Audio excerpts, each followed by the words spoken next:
नमस्कार. आज आपण नारळी पौर्णिमा विशेष नारळापासून 7 पदार्थ बघणार आहोत. चला रेसिपीला सुरुवात करूया. आता हा पदार्थ तयार करण्यासाठी एक मोठ्या आकाराचं नारळ मी फोडून घेतलेला आहे. आता या नारळाची मी साल काढून घेतलेली आहे. तुम्ही नाही काढली तरी चालू शकतं. आता या नारळाचे आपल्याला काप करून घ्यायचे आहे. तर मी नेहमी असे बटाट्याच्या स्लाइसरने काप करून घेते. जर आपण सुरीने कापायला गेलं तर नारळ हे कडक असतं आणि त्यामुळे त्याचे काप लवकर कापले जात नाही. म्हणून बघा असे बटाट्याच्या स्लाइसरने मी हे काप करून घेतले. अगदी पातळ असे हे काप आपले तयार होतात. प्रत्येक नारळाची साईज ही वेगळी वेगळी असू शकते. त्यामुळे हे काप आपल्याला मोजून घ्यायचे आहे. आधी 1 कप हे मोजून घेतले. हा आहे दुसरा कप आणि हा आहे तिसरा कप. बघा बरोबर 3 कप एवढे हे नारळाचे काप आहे. आता हे नारळाचे काप आपल्याला मिक्सरमध्ये फिरवून घ्यायचे आहे. इथे मी मोठ्या साईजचं मिक्सर घेतला आहे. त्यामुळे यामध्ये मी हे काप फिरवून घेत आहे. तुम्ही लहान भांड्यामध्ये सुद्धा ही प्रोसेस करू शकता. बघा इथे मी हे नारळाचे काप मिक्सरमध्ये फिरवून घेतलेले आहे. आता 3 कप इथे आपले नारळाचे काप होते. त्यामुळे यामध्ये 1.5 कप आपल्याला साखर घालायची आहे. आधी 1 कप घातली आणि नंतर अर्धा कप. आता त्याच कपाने अर्धा कप यामध्ये दूध घालायचं आहे आणि पुन्हा याला मिक्सरमध्ये आपल्याला एकसारखं फिरवून घ्यायचं आहे. बघा मी याला पुन्हा मिक्सरमध्ये फिरवून घेतलेलं आहे. इथे आपलं हे मिश्रण तयार झालेलं आहे. आज आपण नारळाची वडी तयार करणार आहोत. तर त्यासाठी कढईमध्ये 2 छोटे चमचे आपल्याला साजूक तूप घालून घ्यायचं आहे. आता तूप चांगलं गरम झालं. आता हे तयार करून घेतलेलं मिश्रण आपल्याला यामध्ये घालून घ्यायचं आहे. आता हे मिश्रण आपल्याला सतत मिक्स करत परतून घ्यायचं आहे. मिश्रणामध्ये आपण साखर घातलेली आहे. त्यामुळे हे मिश्रण असं सैलसर तयार होतं. आपल्याला हे सतत मिक्स करत घट्ट होईपर्यंत गॅसच्या अगदी मंद आचेवरती परतून घ्यायचं आहे. हे मिश्रण परतत असताना गॅसची फ्लेम अजिबात मोठी करायची नाही. नाहीतर हे मिश्रण लालसर तयार होतं आणि त्यामुळे वडीला रंग अजिबात चांगला येत नाही. बघा हे मिश्रण मी सतत मिक्स करत गॅसच्या अगदी मंद आचेवरती घट्ट होईपर्यंत परतून घेतलं. एवढंच हे मिश्रण आपल्याला परतून घ्यायचं आहे. यापेक्षा जास्त परतून घ्यायचं नाही. नाहीतर हे मिश्रण कोरडं होतं. आता हे मिश्रण व्यवस्थित तयार झालेलं आहे की नाही ते कसं ओळखायचं. कढईच्या कडेला तुम्ही बघू शकता भरपूर सारं मिश्रण हे चिटकलेलं आहे आणि हे मिश्रण कोरडं झालेलं आहे. यावरनं समजायचं इथे आपलं हे मिश्रण तयार झालेलं आहे. दुसरी पद्धत थोडंसं मिश्रण हातामध्ये घ्यायचं. याचा असा गोळा तयार करून बघायचा. असा याचा गोळा जर तयार झाला तर समजायचं मिश्रण अगदी परफेक्ट तयार झालं. आता सगळं शेवटी यामध्ये आपल्याला पाव चमचा वेलची पावडर घालून घ्यायची आहे आणि याला मिक्स करून घ्यायचं आहे. आता वेळ न वाया घालवता लगेच आपल्याला बर्फी सेट होण्यासाठी ठेवायची आहे. त्यासाठी इथे मी एक केकचा टीन घेतला. याला तूप लावून घेतलं आणि यामध्ये एक बटर पेपर लावून घेतला. आता हे बर्फीचं मिश्रण आपल्याला या टीनमध्ये ओतून घ्यायचं आहे. आता हे मिश्रण आपल्याला असं स्पॅच्युलाने एकसारखं करून घ्यायचं आहे. इथे तुम्ही वाटी सुद्धा वापरू शकता. बघा याला मी एकसारखं करून घेतलं. आता यावरती आपल्याला थोडेसे पिस्त्याचे काप घालून घ्यायचे आहे. ड्रायफ्रुट्स तुम्ही आवडीप्रमाणे यावरती कोणतेही घालू शकता. आता असे पिस्ते यावरती घालून घेतल्यानंतर पुन्हा याला स्पॅच्युलाने असं प्रेस करून घ्यायचं आहे. म्हणजे हे पिस्ते छान या बर्फीला चिटकून बसतील. आता ही बर्फी आपल्याला 1 तास रूम टेम्परेचरवरती सेट होण्यासाठी ठेवायची आहे. पण या 1 तासातील सुरुवातीच्या 15 मिनिटांनंतर आपल्याला या बर्फीचे काप करून घ्यायचे आहे. बघा इथे 15 मिनिट झालेले आहे आणि ही बर्फी थोडीशी थंड झालेली आहे. पूर्णपणे सेट झालेली नाहीये. तेव्हाच आपल्याला अशा पद्धतीने या बर्फीचे काप करून घ्यायचे आहे. जर ही बर्फी पूर्ण सेट झाली तर हिचे व्यवस्थित काप पडत नाहीत. त्यामुळे अशी थोडीशी थंड झाल्यानंतर आपल्याला हिला कट करून घ्यायचे. बघा अशा पद्धतीने. बघा बर्फीचे काप मी करून घेतले. आता ही बर्फी आपल्याला पूर्णपणे सेट होण्यासाठी ठेवून द्यायची आहे. इथे मी बरोबर 1 तास ही बर्फी सेट होण्यासाठी ठेवलेली होती. आता बघा आपली बर्फी छान सेट झालेली आहे. यामध्ये आपण बटर पेपर लावलेला आहे. त्यामुळे अगदी छान अशी बर्फी ही डिमोल्ड झालेली आहे. बघा बर्फी दिसायला अगदी मस्त दिसत आहे आणि जेवढी ही बर्फी दिसायला छान दिसते तेवढी चवीला ही अगदी भन्नाट लागते आणि अगदी झटपट तयार होते. तयार झाली इथे आपली छान मऊसूत अशी ही तोंडात टाकताच विरघळणारी नारळाची बर्फी. चवीला अगदी छान लागते. अशा पद्धतीने तुम्ही एकदा ट्राय करून बघा. प्रकार क्रमांक 2. आता हा पदार्थ तयार करण्यासाठी आपल्याला कढईमध्ये 1 छोटा चमचा तूप घालून घ्यायचा आहे. यामध्ये 1 वाटी जाड रवा घालायचा आहे. आता हा रवा आपल्याला सतत मिक्स करत गॅसच्या अगदी मंद आचेवरती 3 ते 4 मिनिटं भाजून घ्यायचा आहे. हा रवा भाजताना एक गोष्ट लक्षात ठेवायची. याचा रंग अजिबात चेंज न होऊ देता याला आपल्याला भाजून घ्यायचा आहे. बघा इथे मी हा रवा अजिबात रंग चेंज न होऊ देता 3 ते 4 मिनिटं मंद आचेवर भाजून घेतला। रवा छान भाजून झालेला आहे आणि छान हलका फुलका असा तयार झालेला आहे। आता यामध्ये आपल्याला 1 वाटी ओल्या नारळाचा किस घालून घ्यायचा आहे। ज्या वाटीने आपण रवा घेतला होता त्याच वाटीने यामध्ये आपण हा ओल्या नारळाचा किस घालून घेतला। नारळामध्ये पाण्याचं मॉइश्चर असतं त्यामुळे 1 ते 2 मिनिटं याला आपल्याला रव्यासोबत परतून घ्यायचं आहे। बघा याला मी परतून घेतलेला आहे। इथे आपल्या रवा आणि नारळाचं मिश्रण हे तयार झालेलं आहे। आता गॅस बंद करून घ्यायचा आणि याला थंड होण्यासाठी एका प्लेटमध्ये काढून घ्यायचं आहे। हे मिश्रण थंड झालेलं आहे। आता याला एका बाउलमध्ये काढून घेऊयात। आता ज्या वाटीने रवा आणि नारळाचा किस मोजून घेतला होता त्याच वाटीने यामध्ये अर्धी वाटी मैदा घालून घ्यायचा आहे आणि 1 वाटी पिठी साखर घालायची आहे। आता यामध्ये आपल्याला पाव कप मिल्क पावडर घालायची आहे। मिल्क पावडरमुळे या पदार्थाची चव दुपटीने वाढते। आता हे सर्व जिन्नस आपल्याला मिक्स करून घ्यायचे आहे। आता यामध्ये थोडं थोडं दूध घालायचं आणि याचं बॅटर तयार करून घ्यायचं आहे। बॅटर असं थोडं थोडंच घालायचं कारण यामध्ये आपण साखर घातलेली आहे आणि साखरला देखील पाणी सुटतं त्यामुळे असं थोडं थोडं दूध घालून याचं बॅटर तयार करून घ्यायचं। बघा मी इथे हे बॅटर तयार करून घेतलं। थिकनेस बघून घ्या बॅटरची, अशा पद्धतीची ठेवायची आहे। बॅटर तयार करण्यासाठी 1 वाटी दूध घेतलं होतं त्यातील 2 छोटे चमचे दूध हे शिल्लक राहिलेलं आहे। आता यावरती 15 मिनिटांसाठी झाकण ठेवायचं आहे आणि याला आपल्याला भिजण्यासाठी ठेवायचे। तोपर्यंत पुढची प्रोसेस बघूया। केक टिन मध्ये 1 छोटा चमचा आपल्याला तूप लावून ग्रीस करून घ्यायचं आहे। जर तुमच्याकडे असा केक टिन नसेल तर जे आपण कुकर मध्ये डाळ आणि भातासाठी डबे वापरतो तर ते सुद्धा तुम्ही इथे वापरू शकता। बघा बरोबर 15 मिनिट झालेले आहे आणि इथे आपलं हे बॅटर चांगलं भिजलं गेलेलं आहे। बॅटर भिजल्यामुळे मला थोडंसं घट्टसर वाटत आहे त्यामुळे पुन्हा यामध्ये 1 ते 2 टेबलस्पून आपल्याला दूध घालून घ्यायचं आहे आणि याला मिक्स करून घ्यायचं आहे। आज आपण रवा आणि नारळाचा वाफवलेला केक बघत आहोत तर त्यासाठी मिश्रण तयार झालं आहे। यामध्ये 1 छोटा चमचा वेलची पावडर घालून घ्यायची आहे आणि थोडंसं जायफळ यात किसून घालायचं आहे। जायफळाची चव यामध्ये खूप छान लागते। आता यामध्ये अगदी चिमूटभर आपल्याला बेकिंग सोडा घालायचा आहे आणि 1 चमचा बेकिंग पावडर घालून घ्यायची आहे आणि हे मिश्रण आपल्याला एकाच डायरेक्शन मध्ये चांगलं फेटून घ्यायचं आहे। बघा मिश्रण इथे मी फेटून घेतलेलं आहे। आता आपलं हे जे केकचं मिश्रण आहे तर ते तयार झालं। याला आपल्याला केक टिन मध्ये ट्रान्सफर करून घ्यायचं आहे। ती काजू आणि बदामाचे काप घालून घ्यायचे आहे। तुम्ही ड्रायफ्रुट्स आवडीप्रमाणे यामध्ये कमी जास्त करू शकता। आता केक स्टीम करण्यासाठी इथे मी इडली कुकर मध्ये पाणी गरम करून घेतलं आणि यामध्ये 1 रिंग ठेवलेली आहे। आता हा केकचा टिन आपल्याला यावरती ठेवायचा आहे। आता हा केक आपल्याला गॅसच्या हाय फ्लेम वरती 10 ते 12 मिनिटं हा शिजवून घ्यायचा आहे। बघा इथे मी हा केक 10 ते 12 मिनिटं गॅसच्या हाय फ्लेम वरती शिजवून घेतला। आता यावरचं झाकण काढायचंय। बघू शकता केक मस्त टम्म फुगून वर आलेला आहे। याला चेक करून घ्यायचं। टूथपिक अगदी क्लीन आलेली आहे याचा अर्थ केक इथे आपला तयार झाला। आता हा केक पूर्णपणे थंड करून घ्यायचा आणि याला डिमोल्ड करून घ्यायचा आहे। सुरुवातीला याच्या ज्या कडा आहेत तर त्या अशा सुरीने आपल्याला मोकळ्या करून घ्यायच्या आहे आणि यावरती एक आपल्याला ताट ठेवायचं आहे आणि हा जो केकचा टीन आहे तर तो असा यावरती उलटा करून घ्यायचा आहे। टीन वरती थोडंसं हाताने टॅप करायचं आणि याला काढून घ्यायचं। बघा अगदी छान असा जाळीदार आपला केक तयार झालेला आहे। बघू शकता जाडी काय सुरेख याला पडलेली आहे आणि मस्त असा मऊसूत असा हा केक तयार झालेला आहे। आपण जर केक बेक करायला गेलो तर जवळजवळ 30 ते 35 मिनिटं लागतात। हा केक अगदी 10 ते 12 मिनिटांमध्ये तयार होतो आणि चवीलाही अगदी भन्नाट लागतो। तुम्ही बघू शकता केक अगदी छान मऊसूत तयार झालेला आहे। केकला जाडी फार सुरेख आलेली आहे आणि लहान काही मोठे सुद्धा फार आवडीने खातील एवढा चवीला भन्नाट असा हा केक तयार होतो। तुम्ही नक्कीच एकदा अशा पद्धतीने ट्राय करून बघा। प्रकार क्रमांक 3। आता हा पदार्थ तयार करण्यासाठी आपल्याला मिक्सरच्या भांड्यामध्ये 1 वाटी नारळाचा किस घालून घ्यायचा आहे।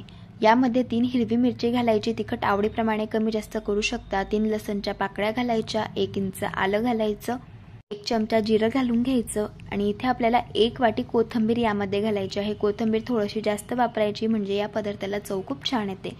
आता थोडंसं पाणी घालून याची आपल्याला अगदी बारीक अशी पेस्ट ही तयार करून घ्यायची आहे। बघा याची मी अगदी बारीक पेस्ट तयार करून घेतली आहे। आता याला एका ताटामध्ये काढून घ्यायचं। पाव चमचा ओवा घालायचा आहे आणि थोडं थोडं यात तांदळाचं पीठ घालायचं। सुरुवातीला 1 वाटी तांदळाचं पीठ घेतलं, त्यातील अर्धी वाटी यामध्ये पीठ घातलं। जसं लागेल तसं आपल्याला यामध्ये पीठ वापरायचं आहे आता चवीप्रमाणे मीठ घालायचं आणि सुरुवातीला याला मिक्स करून घ्यायचं। बघा यामध्ये आणखी तांदळाच्या पिठाची गरज पडणार आहे, त्यामुळे जे उरलेलं पीठ आहे तर ते सुद्धा आपल्याला यात घालून घ्यायचं आहे। पुन्हा याला मिक्स करून घ्यायचं आहे। एक्स्ट्राचं पाणी यामध्ये अजिबात वापरायचं नाही। आधी मी 1 वाटी तांदळाचं पीठ वापरलं, आता पुन्हा यामध्ये आपल्याला तांदळाच्या पिठाची गरज वाटत आहे, त्यामुळे मी अर्धी वाटी पुन्हा यात तांदळाचं पीठ घालून घेतलं। टोटल इथे आपण 1.5 वाटी तांदळाचं पीठ हे वापरलेलं आहे आणि याचा अशा पद्धतीने आपल्याला मऊसूत असा गोळा तयार करून घ्यायचा आहे। इथे आज आपण पुरी तयार करत आहोत, तर त्यासाठी ज्या साईजची तुम्हाला पुरी बनवायची असेल तेवढं मिश्रण हातामध्ये घ्यायचं आणि याचा अशा पद्धतीचा गोळा हा तयार करून घ्यायचा। आता पुरी तयार करण्यासाठी इथे आपल्याला एक प्लास्टिकचं शीट घ्यायचं आहे। यावरती आपल्याला हा तयार केलेला गोळा ठेवायचा आहे आणि पुन्हा यावरती प्लास्टिकची शीट ठेवायची आहे। आता एक प्लेट घ्यायची आणि याला अशा पद्धतीने आपल्याला प्रेस करून घ्यायचे। आता बघा यावरची प्लेट काढून घ्यायची। आता पुन्हा आपल्याला या प्लेटने अशा पद्धतीने अगदी हलक्या हाताने या पुरीवरती फिरवून घ्यायचं आहे आणि ही पुरी आपल्याला तयार करून घ्यायची आहे। बघा इथे आपली ही पुरी तयार झालेली आहे। अशी ही पुरी तयार करून घेतल्यानंतर लगेच आपल्याला हिला फ्राय करायला घ्यायचं आहे। त्यासाठी तेल मी इथे गरम करून घेतलं। तेल आपल्याला कळकळीत गरम करून घ्यायचं आहे। आता ही जी तयार केलेली पुरी आहे तर हिच्यावरचा जो कागद आहे तो अगदी अलगद हाताने काढून घ्यायचा आणि असं आपल्याला ही पुरी तेलामध्ये घालून घ्यायची आहे। बघा तेलामध्ये पुरी घातल्यानंतर लगेच टम्म फुगलेली आहे। तेल जर छान कडकडीत गरम झालेलं असेल तर पुऱ्या मस्त टम्म फुगतात। या पुरीची आपल्याला दोघी साइड क्रिस्पी आणि कुरकुरीत होईपर्यंत फ्राय करून घ्यायची आहे। बघा इथे मी ही पुरी फ्राय करून घेतली। आता आपण हिला काढून घेऊयात। अशाच पद्धतीने मी सर्व पुऱ्या फ्राय करून घेतलेल्या आहे। बघू शकतात सर्वच पुऱ्या मस्त टम्म फुगलेल्या आहे आणि या पुऱ्या मस्त क्रिस्पी आणि कुरकुरीत तयार होतात आणि चवीला अगदी भन्नाट लागतात। अशा पद्धतीने तुम्ही एकदा ट्राय करून बघा। प्रकार क्रमांक 4। आता हा पदार्थ तयार करण्यासाठी कढईमध्ये अर्धा लिटर दूध घालून घ्यायचं आहे। आता या दुधाला आपण एक खडखडून उकड काढून घेऊया। बघा दुधाला उकळ आलेली आहे। आता गॅसची फ्लेम अगदी मंद करायची आहे आणि हे दूध आपल्याला हलकसं घट्ट होईपर्यंत 3 ते 4 मिनिटं गॅसच्या मंद आचेवरती शिजवून घ्यायचं आहे। ते मी हे दूध शिजवून घेतलेलं आहे आणि तुम्ही बघू शकता दुधाला हलकासा घट्टपणा आलेला आहे। आता यामध्ये आपल्याला 1 वाटी ओल्या नारळाचा किस घालून घ्यायचा आहे आणि पाव वाटी यामध्ये आपल्याला मिल्क पावडर घालायची आहे। मिल्क पावडरमुळे याला चव खूप छान येते। आता पुन्हा 3 ते 4 मिनिटं गॅसच्या मंद आचेवरती याला आपल्याला शिजवून घ्यायचं आहे। इथे आज आपण ओल्या नारळाची खीर बघत आहोत, तर त्यासाठी इथे मी हे मिश्रण 3 ते 4 मिनिटं शिजवून घेतलं। आता यामध्ये आपल्याला साखर घालून घ्यायची आहे। यामध्ये मी अर्धी वाटी साखर घालत आहे। गोडाचं प्रमाण तुम्ही आवडीप्रमाणे कमी जास्त करू शकता। आता साखर दुधामध्ये विरघळून घ्यायची आहे आणि हे दूध पुन्हा आपल्याला 1 ते 2 मिनिटं शिजवून घ्यायचं आहे। बघा इथे मी साखर विरघळून घेतलेली आहे दुधामध्ये। इथे आपली जी खीर आहे तर ती तयार झालेली आहे। आता सगळ्यात शेवटी यामध्ये आपल्याला बारीक कापून घेतलेले पिस्त्याचे काप, काजूचे काप आणि बदामाचे काप घालून घ्यायचे आहे। ड्रायफ्रुट्स आवडीप्रमाणे कमी जास्त करू शकता। पाव चमचा वेलची पावडर यात घालायची आहे आणि याला मिक्स करून घ्यायचं। बघा इथे आपली ही खीर तयार झालेली आहे। चवीला अगदी भन्नाट अशी ही खीर तयार होते। अशा पद्धतीने तुम्ही एकदा ट्राय करून बघा। प्रकार क्रमांक 5। आता हा पदार्थ तयार करण्यासाठी कढईमध्ये 2 छोटे चमचे साजूक तूप मी गरम करून घेतलं। यामध्ये पाव वाटी आपल्याला काजूचे काप, पाव वाटी बदामाचे काप आणि इथे मी 2 चमचे मनुके घेतले। आता यामध्ये 3 मिरी घालायची आहे, 3 लवंग घालायचे आहे, 2 हिरवी वेलची घालायची आहे आणि 1 इंच यामध्ये दालचिनीचं तुकडं घालून घ्यायचे। आता हे सर्व जिन्नस 1 ते 2 सेकंद तुपावरती चांगले परतून घ्यायचे आहे। ड्रायफ्रुट्स हलके गोल्डन ब्राऊन रंगावरती होतील इतपत याला चांगलं आपल्याला तुपावरती परतून घ्यायचे। बघा इथे मी ड्रायफ्रुट्स तुपावरती परतून घेतलेले आहे। आता यामध्ये 1 वाटी ओल्या नारळाचा चव आपल्याला घालून घ्यायचा आहे। तर ज्या वाटीने ओल्या नारळाचा चव घेतलेला होता त्याच वाटीने यामध्ये आपल्याला पाव वाटी गूळ घालून घ्यायचा आहे आणि गूळ विरघळेपर्यंत 1 ते 2 मिनिटं छान याला आपल्याला परतून घ्यायचं आहे। बघा इथे मी याला परतून घेतलेला आहे। इथे आज आपण नारळी भात तयार करत आहोत, तर त्यासाठी 1 वाटी इथे मी बासमती तांदूळ घेतलेला आहे, याला स्वच्छ 2-3 वेळेस पाण्याने वॉश करून घेतले, तो यामध्ये घातला आणि पाववाटी ओल्या नारळाचे काप यामध्ये घालून घ्यायचे। असे काप घातल्यामुळे जेव्हा हे काप दाताखाली येतात तेव्हा भाताची चव खूप छान लागते। आता याला मिक्स करून घेतलं। आता 1 वाटी आपण तांदूळ घेतले होते, त्याच वाटीने आपल्याला 2 वाटी यामध्ये गरम पाणी घालून घ्यायचं आहे। बघा, आधी 1 वाटी घातली होती, आता ही दुसरी वाटी घातली। आता यामध्ये पाव चमचा वेलची पावडर घालायची आहे आणि थोडंसं जायफळ यामध्ये असं किसून घालायचं आहे। असं जायफळ घातल्यामुळे या भाताला चव खूप छान येते। अगदी चिमूटभर यामध्ये मीठ घालायचं आहे आणि हे सर्व जिन्नस चांगले मिक्स करून घ्यायचे। यावरती झाकण ठेवायचं आणि गॅसच्या अगदी मंद आचेवरती 7 ते 8 मिनिटं आपल्याला हा भात शिजवून घ्यायचा आहे। इथे मी हा भात बरोबर 7 ते 8 मिनिटं शिजवून घेतलेला आहे। बघा, इथे आपला मस्त असा नारळी भात तयार झालेला आहे। बघा, मस्त असा मोकळा मोकळा हा भात तयार झालेला आहे आणि चवीलाही अगदी छान असा हा भात लागतो। प्रकार क्रमांक 6। आता एका मोठ्या परातीमध्ये 1 वाटी मैदा घालून घ्यायचा आहे। त्याच वाटीने 1 वाटी बारीक रवा यात घालायचा, चवीप्रमाणे मीठ घालायचं आणि 1 छोटा चमचा साजूक तूप यामध्ये घालून घ्यायचं। आता हे सर्व जिन्नस हाताने चांगले मिक्स करून घ्यायचे। आता थोडं थोडं यामध्ये आपल्याला पाणी घालायचं आहे आणि याचा आपल्याला गोळा हा मळून घ्यायचा आहे। हा गोळा जास्त घट्ट पण मळायचा नाही आणि जास्त सैल पण मळायचा नाही। जसं आपण पुऱ्यांसाठी पीठ मळून घेतो तशाच पद्धतीचं हे पीठ आपल्याला मळून घ्यायचं आहे। बघा, इथे मी पीठ हे मळून घेतलेलं आहे। आता हे पीठ आपल्याला 5 मिनिटांसाठी मुरण्यासाठी ठेवायचं आहे। तोपर्यंत पुढची प्रोसेस बघूया। कढईमध्ये 1 छोटा चमचा साजूक तूप घालून घ्यायचं। तूप गरम झालं, आता यामध्ये काजू आणि बदामाचे काप घालून घ्यायचे। 1 चमचा यामध्ये खसखस घालून घ्यायची आहे।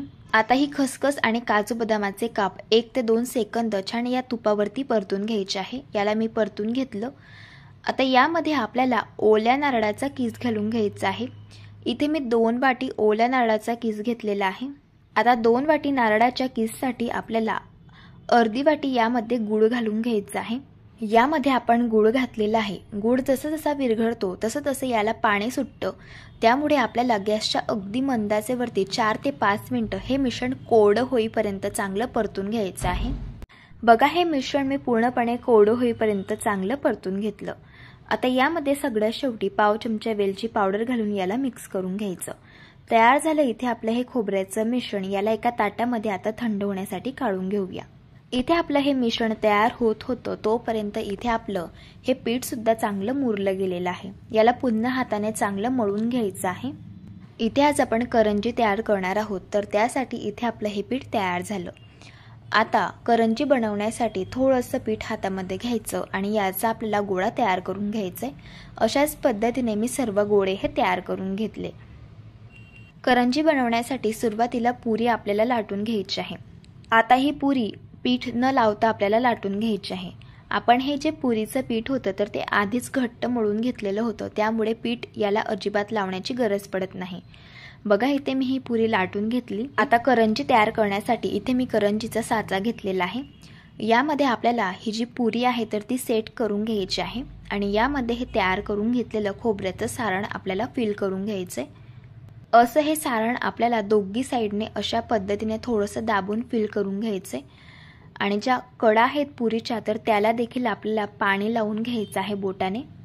असं पाणी लावून घेतल्यामुळे जेव्हा आपण करंजी तेलामध्ये फ्राय करतो तेव्हा ती तेलामध्ये फुटत नाही। आता साचा आपल्याला बंद करून घ्यायचा आहे आणि याला थोडंसं हाताने प्रेस करून घ्यायचं आणि जे उरलेलं पीठ आहे तर ते सुद्धा असं आपल्याला हे काढून घ्यायचं आहे। इथे आपली ही करंजी तयार झालेली आहे। बघू शकता, अगदी मस्त अशी करंजी तयार झालेली आहे। अशाच पद्धतीने आपल्याला सर्व करंज्या या तयार करून घ्यायच्या आहे। हे बघा, अशा पद्धतीने। आता करंजी फ्राय करण्यासाठी तेल इथे मी गरम करून घेतलं। यामध्ये करंज्या घालून घेऊया। आता या करंज्या क्रिस्पी आणि कुरकुरीत होईपर्यंत दोघी बाजूंनी आपल्याला हलक्या गुलाबी रंगावरती फ्राय करून घ्यायची आहे। करंजीची एक साइड फ्राय झाल्यावरती करंज्या पलटी करून घ्यायच्या आणि दोघी साइडने यांना फ्राय करून घ्यायचं। बघा, इथे मी या करंज्या फ्राय करून घेतल्या। आता आपण यांना काढून घेऊयात। अशा या ओल्या नारळाच्या करंज्या चवीला अगदी भन्नाट लागतात आणि मस्त अशा क्रिस्पी आणि कुरकुरीत तयार होता। अशा पद्धतीने तुम्ही एकदा ट्राय करून बघा। प्रकार क्रमांक 7। इथे मी 1 वाटी तांदूळ 5 तास पाण्यामध्ये छान भिजवून घेतले। तुम्हाला जर हा नाश्ता सकाळी तयार करायचा असेल तर तुम्ही हे तांदूळ रात्री सुद्धा भिजण्यासाठी ठेवू शकता। आता यातील जे पाणी आहे ते पूर्णपणे आपल्याला अशा पद्धतीने काढून घ्यायचं आहे। आता हे तांदूळ मिक्सरच्या भांड्यामध्ये घालूयात। यामध्ये अगदी थोडंसं पाणी घालायचं आहे आणि तांदूळ आपल्याला वाटून घ्यायचे आहे। तांदूळ वाटताना एक गोष्ट लक्षात ठेवायची, आपल्याला हे तांदूळ थोड्याशा रवाळ टेक्स्चर वरती वाटून घ्यायचे आहे। हे बघा अशा पद्धतीने। आता तांदूळ छान बारीक वाटून घेतल्यानंतर आपण एका बाउलमध्ये याला काढून घेऊया। आता तुम्ही या बॅटरची थिकनेस बघून घ्या, अशा पद्धतीचे आपल्याला ठेवायचे आहे। हे तांदूळ बारीक करताना कमीत कमी पाण्याचा वापर करून आपल्याला तांदूळ बारीक करून घ्यायचे आहे, कारण यामध्ये आपण गुळ घालणार आहोत। गुळाला पाणी सुटतं, त्यामुळे हे बॅटर आणखी सैल होतं। आता यामध्ये 1 कप किसून घेतलेला गुळ घालायचा आहे। आता यामध्ये आपल्याला 1 कप ओल्या नारळाचा चव घालायचा आहे। इथे मी 4 चमचे ओल्या नारळाचे काप यामध्ये घातलेले आहे। असं नारळाचे काप घातल्यामुळे जेव्हा हा पदार्थ आपण खातो तेव्हा हे काप दाताखाली येतात, तेव्हा चवीला हा पदार्थ खूप छान लागतो। आता हे मिश्रण आपल्याला छान मिक्स करून घ्यायचं आहे। मिक्स करून घेतल्यानंतर तुम्ही बघू शकतात हे मिश्रण थोडंसं सैल झालेलं आहे, कारण आपण यामध्ये गुळ घातलेला आहे। आता यामध्ये आपल्याला पाव चमचा वेलची पावडर घालून घ्यायची आहे आणि अगदी चिमूटभर यामध्ये मीठ घालायचं आणि छान याला मिक्स करून घ्यायचं। झाकण ठेवून 5 मिनिटांसाठी हे मिश्रण आपल्याला मुरण्यासाठी ठेवायचे। 5 मिनिटांनंतर बघू शकतात इथे आपला बॅटर छान तयार झालेला आहे। पुन्हा याला थोडंसं मिक्स करून घ्यायचं। आता यामध्ये आपल्याला पाव चमचा बेकिंग सोडा घालायचा आहे आणि हे मिश्रण आपल्याला छान असं मिक्स करून घ्यायचं आहे। बेकिंग सोडा घातल्यामुळे हा पदार्थ अगदी छान हलका फुलका तयार होतो। आता लगेच यापासून आपण पदार्थ तयार करायला घेऊया। इथे आज आपण गोड आप्पे तयार करणार आहोत। या आप्प्यांना यल्लाप्पे असं म्हटलं जातं। त्यासाठी इथे मी आप्पे पात्र छान गरम करून घेतलं आणि यामध्ये आपल्याला तूप घालून घ्यायचं आहे। तूप छान गरम झालं। आता यामध्ये आपल्याला तयार करून घेतलेलं हे बॅटर घालून घ्यायचं आहे। हे बॅटर घालताना थोडीशी आपल्याला या आप्पे मोल्डमध्ये जागा ठेवायची आहे, कारण हे फुलतात त्यामुळे। आता यावरती झाकण ठेवून आपल्याला हे आप्पे एका साइडने छान क्रिस्पी आणि कुरकुरीत होईपर्यंत भाजून घ्यायचे आहे। इथे मी हे आप्पे छान भाजून घेतले। तुम्ही बघू शकतात आप्पे मस्त टम्म फुगलेले आहे। आता आपण यांना पलटी करून घेऊया। तुम्ही बघू शकतात एका साइडने या आप्प्यांना रंग देखील खूप सुरेख आलेला आहे आणि हे आप्पे मस्तसे क्रिस्पी आणि कुरकुरीत असे तयार झालेले आहे।